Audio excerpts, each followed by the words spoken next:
বাংলাদেশের যত মুসল্লি সব যদি একজন মানুষের জানাজা অংশগ্রহণ করে আর যদি সূরা ফাতিহা না পড়ে এই নামাজ বাতিল। এই জানাজার সূরা ফাতিহা পড়তে হবে কি বাধ্য? জানাজার নামাজে কি সূরা ফাতিহা পড়া যাবে? উপকৃত হতাম। জানাজার নামাজে সূরা ফাতিহা পড়া যাবে হয়েছে। জানাজার সালাতে সূরা ফাতিহা পড়া যাবে কি? জানাজার সালাতে সূরা ফাতিহা পড়া যাবে কি? তো তা জানাজার নামাজে সূরা ফাতিহা পড়তে হবে কিনা? তো জানাজার নামাজে সূরা ফাতিহা না পড়লে নামাজই হবে না। এমনকি সারা পৃথিবীর মানুষ, সারা দেশের মানুষও যদি এক জায়গায় হয় ওই জানাজায় শরীক হয়, তারপরেও যদি সূরা ফাতিহা না পড়া হয় ওই জানাজা কবুল হবে না, এমন কথা বলেছেন মুজাফফর বিন মহসিন। এই কথা এবং আব্দুর রাজ্জাক বিন ইউসুফ তিনি বলছেন সূরা ফাতিহা পড়তে হবে। তাহলে তাই যদি হয়, এতদিন পর্যন্ত আমরা সূরা ফাতিহা পড়িনি, তাহলে আমাদের নামাজ কি সম্পূর্ণ বাদ? তাই এই সঠিক উদ্ঘাটন করতে এবং ফেতনাকে তাড়াতে আপনাদের সঙ্গে আমি রয়েছি আমিনুল ইসলাম। আজকের এই আলোচনার মধ্যে রয়েছে বাংলাদেশের বিজ্ঞ ওলামায়ে কেরাম, যেমন শেখ আহমদুল্লাহ, মাওলানা লুৎফর রহমান ফারাইজি, আল্লামা মামুনুল হক, মুফতি শফিক কাশেমি, এই জন্য বড় বড় ওলামায়ে কেরামগণ তিনারা বক্তব্য দিবেন। তো আপনারা ধৈর্য সহকারে শুনুন। ইনশাআল্লাহ তাআলা আমরা পরিষ্কার একটা সুন্দর সমাধান আজকে ভিডিও থেকে পাবো ইনশাআল্লাহ তাআলা। তো সুপ্রিয় দর্শক শ্রোতা, এখন আমরা বক্তব্যগুলো শুরু করি। জানাজার দোয়ার সূরা, জানাজার দোয়ার সূরা ফাতিহা পড়তে হবে কি বাধ্য? জানাজায় সূরা ফাতিহা পড়তেই হবে। জানাজা শুরু হওয়ার আগে কেউ বক্তব্য দিতে পাবে না, সব বিদআত, কেউ কথা বলতে পাবে না, ইমাম সাহেব বক্তব্য দিতে পাবে না। শুধুমাত্র ইমাম সাহেব বলতে পারেন, শোনেন এই ছেলে, তুমি তোমার বাপের বড় ছেলে তাই না, তুমি সালাম দিয়ে বলো ঋণ লেনদেন থাকলে আমাকে বললে আমার বাপের জিম্মেদার আমি দিয়ে দিব।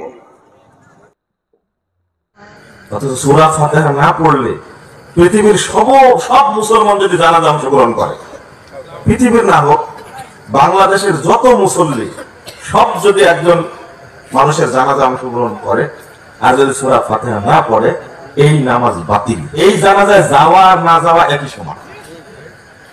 এটা যদি বুঝতো বাংলাদেশের মানুষ, লক্ষ লক্ষ মানুষ জানাজায় অংশগ্রহণ করছে, সূরা ফাতিহা পড়ে না, এটা কি বাতিল? তারপরে ভালো ছিল যে জানাজার সালাত পড়ার সময় সূরা ফাতিহা পড়বে, মুসল্লি একজন হোক জানাজা পড়ায় দিক, তবু আল্লাহ তার দোয়া কবুল করবে।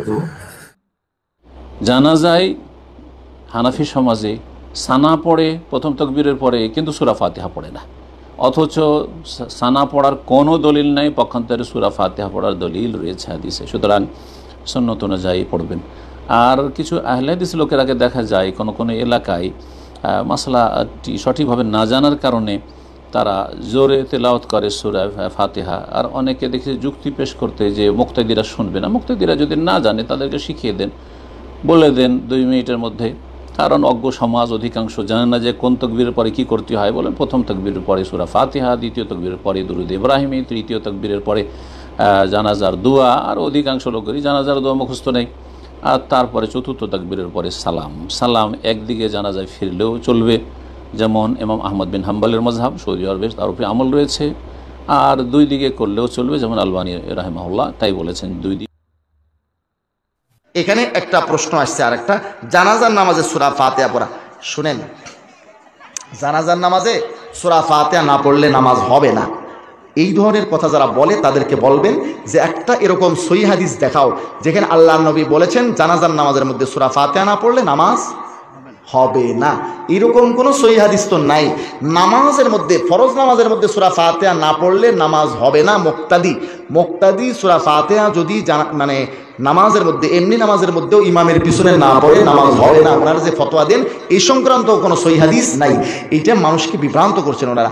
চলুন জানাজা সম্পর্কে প্রশ্ন আসছে। বলেন, আমি আব্দুল্লাহ ইবনে আব্বাস রাদিয়াল্লাহু তাআলা আনহুর পিছনে একটা জানাজার নামাজ পড়লাম, ফাকরা বিফাতিহাতিল কিতাব। তো জানাজার মধ্যে তিনি সূরা ফাতিহা পড়লেন, ওয়াকালা, এবং বললেন লিতাআলামু আন্নাহা সুন্নাতুন, বলে শোনো আমি জানাজার মধ্যে সূরা ফাতিহা আজকে এজন্য পড়ছি যাতে তোমরা জানতে পারো এটাও একটা নিয়ম। দেখেন তলহা ইবনে আব্দুল্লাহ, এই ঘটনাটা পুরাটা এখানে উল্লেখ নাই। বাকি ঘটনা উল্লেখ আছে নাসাই শরীফের 1 নম্বর খণ্ডের 281 পৃষ্ঠায়। পুরা ঘটনা উল্লেখ করলে আপনি বুঝবেন এখানে আসলে তাদের দলিল আছে না নাই। চলুন আমরা দেখি নাসাই শরীফের 281 নম্বর পৃষ্ঠায় এই ঘটনাটা পুরোপুরিভাবে কিভাবে উল্লেখ রয়েছে। এখানে উল্লেখ রয়েছে নাসাই শরীফের প্রথম খণ্ডের 281 পৃষ্ঠাতে হযরত তলহা ইবনে আব্দুল্লাহ থেকে বর্ণিত। কার থেকে? তলহা ইবনে আব্দুল্লাহ। তিনি বলেন ওই হাদিস, ক্বালা সাল্লাইতু খালফা ইবনে আব্বাস আলা জানাজাতিন, উনি বলেন আব্দুল্লাহ ইবনে আব্বাসের প্রায় কেউ জানাজায় পড়তো না এবং উনিও এর আগে কোনো সময় পড়তেন না। হঠাৎ একদিন পড়ছেন, কিন্তু মুসল্লিরা তখনই তাদের পক্ষ থেকে এটা প্রত্যাখ্যান করা হয়েছে, হাত ধরে অবজেকশন জানানো হয়েছে। উনি কি বলছেন? উনি মোটামুটি একটা কথা বলছেন যে দেখো এটাও একটা নিয়ম, ইন্না সুন্নাতুন। তার মানে কি, ওই জানাজার মধ্যে সানা আছে না, কি সানা? সানা মানে আল্লাহর প্রশংসা।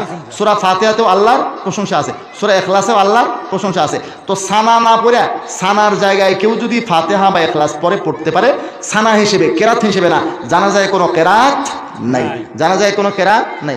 তো উনি পড়ছেন হলো সানা হিসেবে, এবং এই হাদিস থেকে স্পষ্ট বোঝা যায় যে অন্য কোনো সাহাবীও পড়তেন না এবং উনিও পড়তেন না। একদিনের একটা ব্যতিক্রম ধর্মী আমল, যেটা ওই সময় মুসল্লিদের পক্ষ থেকে প্রত্যাখ্যান করা হয়েছে, হাত ধরে অবজেকশন জানানো হয়েছে, সেই আমলটা নিয়ে আসিয়া মানুষের জীবনের শেষ বিদায় লগ্নটাকে ফিতনার আখড়া বানানো উচিত। এখন আপনারা বলতে পারেন কে জানাজার নামাজ সূরা ফাতিহা ছাড়া কেমনে হয়? জানাজার নামাজ কোনো নামাজ না, এটা একটা দোয়া। এটা কি বলতে পারেন হুজুর, এটা আপনি বললেই হলো? আমি আপনাকে দেখাবো ইবনে মাজাহ শরীফের 107 নম্বর পৃষ্ঠায়, আবু দাউদ শরীফের 2য় খণ্ডের 456 নম্বর পৃষ্ঠায় হাদিস আছে হযরত আবু হুরায়রা রাদিয়াল্লাহু তাআলা আনহু থেকে। আল্লাহর হাবিব সাল্লাল্লাহু আলাইহি সাল্লাম বলেন, জানাজার নামাজের কোনো দৈত্রী, আবু দাউদ শরীফ, আবু দাউদ শরীফের মধ্যে 456 নম্বর পৃষ্ঠায় পাবেন এই হাদিস শরীফটা 2য় খণ্ডে। হযরতে ইমাম আবু দাউদ রাহমাতুল্লাহ আলাইহি এখানে উল্লেখ করেছেন আবু হুরায়রা রাদিয়াল্লাহু তাআলা আনহু থেকে। আবু হুরায়রা রাদিয়াল্লাহু তাআলা আনহু বলেন, ইদা সাল্লাইতুম আলাল মাইয়িতি ফাআখলিসু লাহু দুআ, যখন তোমরা জানাজার নামাজ পড়বা মাইয়িতের উপরে ইখলাসের সাথে দোয়া করবা। জানাজার নামাজ কোনো নামাজ না, এটা একটা কি দোয়া। আচ্ছা, এবারে আসেন, জানাজার নামাজ যদি নামাজ হয়, তাহলে জানাজার নামাজ রুকু সিজদা ছাড়া কেমনে হয়? এটা আসলে নামাজ না, এটা একটা কি দোয়া। কাজেই সেখানে কোনো কেরাত নাই। জানাজার নামাজ অন্যান্য সাহাবায়ে কেরাম কিভাবে পড়তেন? একদিনের একটা ব্যতিক্রম ধর্মী আমল দিয়ে ওনারা তো দলিল দেন, যেটা ওই সময় মুসল্লিদের পক্ষ থেকে প্রত্যাখ্যান করা হয়েছে, এবং এটা একদিনের একজন সাহাবীর ব্যতিক্রম ধর্মী আমল। নিয়মিত বড় বড় সাহাবায়ে কেরাম জানাজার নামাজ পড়তেন কিভাবে? মুয়াত্তা ইমাম মালিক, যেটা বুখারী শরীফের বহু আগের লেখা, ইমাম বুখারীর ওস্তাদের কিতাব ইমাম মালিকের লেখা মুয়াত্তা ইমাম মালিক, সেখানে আপনি 79 নম্বর পৃষ্ঠায় পাবেন। কিতাবগুলো তুলে হলো 79 নম্বর পৃষ্ঠায় পাবেন। এখানে দেখেন, এখানে স্পষ্ট করে উল্লেখ আছে 79 নম্বর পৃষ্ঠায় মুয়াত্তা ইমাম মালিকের মধ্যে। হযরত আবু হুরায়রাকে একজন জিজ্ঞাসা করেছেন, কাইফা তুসাল্লি আলাল জানাজা, আপনি জানাজার নামাজ কিভাবে পড়েন? ফাকালা আবু হুরায়রা, তিনি বলছেন, হযরত আবু হুরায়রা, আনা আলা আমরুল্লাহি উখবিরুকা, আমি আল্লাহর কসম করে তোমাকে বলি, আত্তাবিউহা মিন আহলি, আমি জানাজার বাড়ির থেকে, মাইয়েতের বাড়ির থেকে তার পেছনে পেছনে যাই। ফাইদা ওজিয়াত কাব্বারতু, খাটলি যখন রাখা হয় আল্লাহু আকবার বলি, ওয়া হামিদুল্লাহ সানাপুরি, ওয়া সাল্লাল্লাহু আলা নবী, দরুদ শরীফ পড়ি, সুম্মা আকুলু আল্লাহুম্মা আবদুকা, এরপরে একটা দোয়ার কথা বলছেন। তাইলে সানা, দরুদ, দোয়া শেষ, এখানে কোনো সূরা কেরাতের কথা। জানাজার নামাজে নয়, সব ইমাম একমত, জানাজার নামাজে নয়। আর ওই হাদিস জিজ্ঞা আছে, লা সালাতা ইল্লা বিফাতিহাতিল কিতাব, এটা জানাজার লাই নয়, এটা রুকু সিজদা আলা নামাজের নাই। হ্যাঁ, তারা ইয়ানো আমি অঙ্কুতাকুতি লাগাই দিছে, ভাইয়ে কিলাকিলি লাগাই দিছে। আর আজকের হলো বাংলা বই অজ্ঞা হরে, বাংলা বই ছটি বই, সেইটা হরি টরি কয় নজর সেগাই খালান লাগবো, হয়তো আপনাকে এলাকাত নাই, সেগাই খালানো লাগবো, আর কেউ চলবে না, থুবাই খালা। এইটার সমাধান এক সাহাবী জিজ্ঞেস করলেন, হুজুর আমরা কি নামাজে সেগাই খালাবো নাকি থুবাই খালাবো? ইস, ফিলোসোফার নবী কয়, তোমার পিছন থেকে 10 হাত দূর থেকে একটা লোক যখন তোমার নামাজের অবস্থায় দাঁড়ানো দেখবে, সে দেখে দেখে যেন এইটা বুঝে লোকটা সেগায়ও না থুবায়ও না। সিয়াসিটার 6 ইমাম বাদ দেন, 4 মুজাবের 4 ইমামও বাদ দেন। আল্লামা মহিউদ্দিন নবী রহমতুল্লাহ আলাই, আল্লামা বদরুদ্দিন আইনি রহমতুল্লাহ আলাই, আল্লামা ইবনে হাজার আসকালানি রহমতুল্লাহ আলাই, আল্লামা শেখ আহমদ কাস্তালানি রহমতুল্লাহ আলাই, মোল্লা আলী কারি রহমতুল্লাহ আলাই। আল্লাহু আকবার। 1400-1300 বছর আগের এই একজন আলেম এক পাল্লায় রাখেন, আর পুরো দুনিয়া এক পাল্লায় রাখেন, কোন পাল্লার ওজন বেশি হবে? কয় আগের আলেমরা সব ভুল করে গেছে, এরকম কয় নিজরে কর ভাই। ওয়াজাদনা আলাইহি আবানা, এটা বললে হবে না, আলাইকুম বিসুন্নতি ওয়া সুন্নাতিল খুলাফায়ে রাশিদিন আল মাহদিয়িন। জানাজার নামাজে নয়, সব ইমাম একমত, জানাজার নামাজে নয়। আর ওই হাদিস জিজ্ঞা আছে লা সালাতা ইল্লা বিফাতিহাতিল কিতাব, এটা জানাজার লাইন, এটা রুকু সেজদা আর নামাজের লাইন। হ্যাঁ তারা ইয়ানো আমি অঙ্কুতাকুতি লাগাই দিছে, ভাইয়ে ভাইয়ে কিলাকিলি লাগাই দিছে। অবস্থা বেশি ভালো না, আপনারা সাবধান হন, সাবধান হন। ইহুদিরা যখন দেখছে জানাজার সালাতে সূরা ফাতিহা পড়া যাবে কি? প্রিয় দর্শক, সূরা ফাতিহা জানাজার সালাতের মধ্যে জানাজার নামাজে সূরা ফাতিহা পড়ার বিষয়ে বিভিন্ন ধরনের হাদিস এবং সুন্নাহ বর্ণিত রয়েছে। এই বিষয়ে ইসলামিক স্কলার এবং আইম্মাতুল ইসলামদের বিভিন্ন ধরনের তাদের বক্তব্য এবং মতামত রয়েছে কোরআন সুন্নাহর আলোকে। হানাফি ফিকহ অনুযায়ী সালাতুল জানাজার মধ্যে কোরআনে পাকের কোনো তিলাওয়াত নেই। হ্যাঁ, সূরা ফাতিহাকে যদি কেউ সানা এবং দোয়া হিসাবে পড়ে, তাহলে সানা এবং দোয়া হিসাবে সূরা ফাতিহার চেয়ে উত্তম কোনো সানা এবং সূরা ফাতিহার চেয়ে উত্তম আল্লাহ পাক রব্বুল আলামিনের হামদ প্রশংসা দ্বিতীয়টি নেই।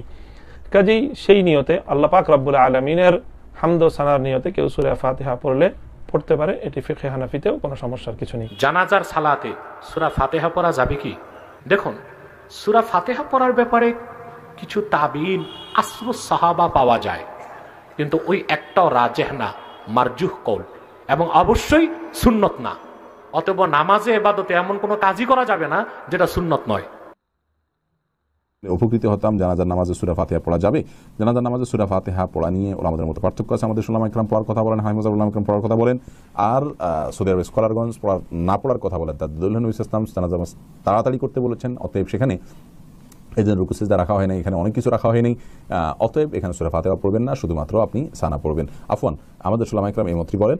আর এই বিপরীতে আরবি স্কলারগণ বলেন যে কোন সালাতুল ফাতিহাতুল কিতাব, কোনো সালাতই হবে না সূরা ফাতিহা না পড়লে, অতএব আপনাকে জানাজা সালাতেও সূরা ফাতিহা পড়তে হবে। মত পার্থক্য আছে, মতের পক্ষে দলিল আছে, একাডেমিক লম্বা চড়া আলোচনা করার সুযোগ